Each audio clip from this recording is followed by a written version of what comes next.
Praise the lord. యేసు రక్తమే జయము. మన రక్షకుడు మన విమోచకుడైన యేసుక్రీస్తు పరిశుద్ధ నామములో అందరికీ వందనాలు. చిన్న ప్రార్థన ద్వారా ఉదయకాల వాక్య ధ్యానం చేసుకుందాము. పరిశుద్ధుడ మహాగణుడైన దేవ యేసయ్య, సర్వాధికారినైనా మీకు వేలాది వందనములు కృతజ్ఞతాస్తుతి స్తోత్రం చెల్లించుకుంటున్నాను. దేవ ఉదయకాలం ప్రభువు వాక్య భాగం ధ్యానిస్తుండే వాక్య భాగం మాకు అర్థమైనట్లు సహాయం చేయండి. మీ కృపలో బలపరచండి. ఆయన మీ మాదిరిగా మమ్మల్ని నడిపించమని చిన్న ప్రార్థన యేసుక్రీస్తు పరిశుద్ధ నామములో అడిగి వేడుకుంటున్నాను తండ్రి. Amen amen.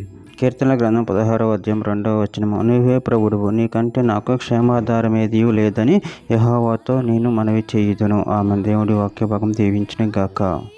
ప్రభునందు ప్రియులారా, మనం ఇక్కడ వాక్య భాగంలో గమనించి చూసినట్లయితే, నీవే ప్రభువువు, నీకంటే నాకు క్షేమాధారమేదీ లేదని యెహోవాతో నేను మనవి చేయుదును. అదేవిధంగా వాక్య భాగంలో గమనించినట్లయితే కీర్తన గ్రంథం 8వ అధ్యాయం 1వ వచనంలో, యెహోవా మా ప్రభువు, ఆకాశంలో నీ మహిమను కనపరచువాడా, భూమి అంతటా నీ నామం ఎంతో ప్రభావము కలది. కీర్తన గ్రంథం 27వ అధ్యాయం 8వ వచనం, నీ సన్నిధి వెతుకుడని నువ్వు సెలవీయగా, యెహోవా నీ సన్నిధి నేను వెతికెదనని నా హృదయము నీతో అనెను.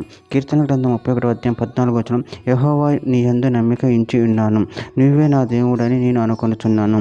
కీర్తన గ్రంథం 91వ అధ్యాయం 2వ వచనం, ఆయన నాకు ఆశ్రయము, నా కోట, నేను నమ్ముకొను నా దేవుడని నేను యెహోవాను గూర్చి చెప్పుచున్నాను.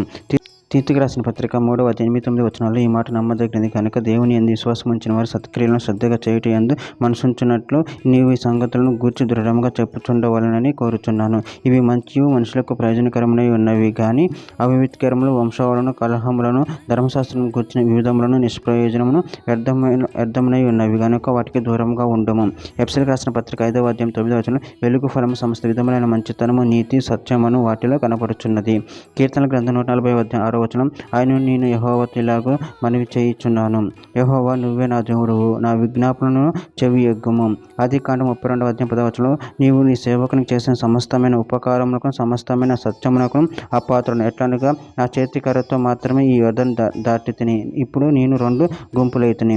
చివరిగా ఒక మాట, కీర్తన గ్రంథం 48వ అధ్యాయం 10వ వచనంలో, ఈ దేవుడు సదాకాలము మనకు దేవుడై ఉన్నాడు, మరణం వరకు ఆయన మనను నడిపించును. ఆమె. దేవుడి వాక్య భాగం దీవించిన గాక. చిన్న ప్రార్థన చేసుకుందాము. పరిశుద్ధుడ, ప్రేమగల దేవ యేసయ్య, మీరు ఇచ్చిన వాక్యాన్ని బట్టి ప్రభు మీ కృతజ్ఞతలు చెల్లించుకుంటూ, ప్రభువా మీ ప్రేమ కృపలు మమ్మల్ని నిరంతరం కాపాడి నీకు మాదిరిగా మమ్మల్ని నడిపించండి. మీరే మాకు సదాకాలం దేవుడై ఉన్నారు తండ్రి. అందుని బట్టి ప్రభు మీ కృతజ్ఞతలు చెల్లించుకుంటున్నా తండ్రి.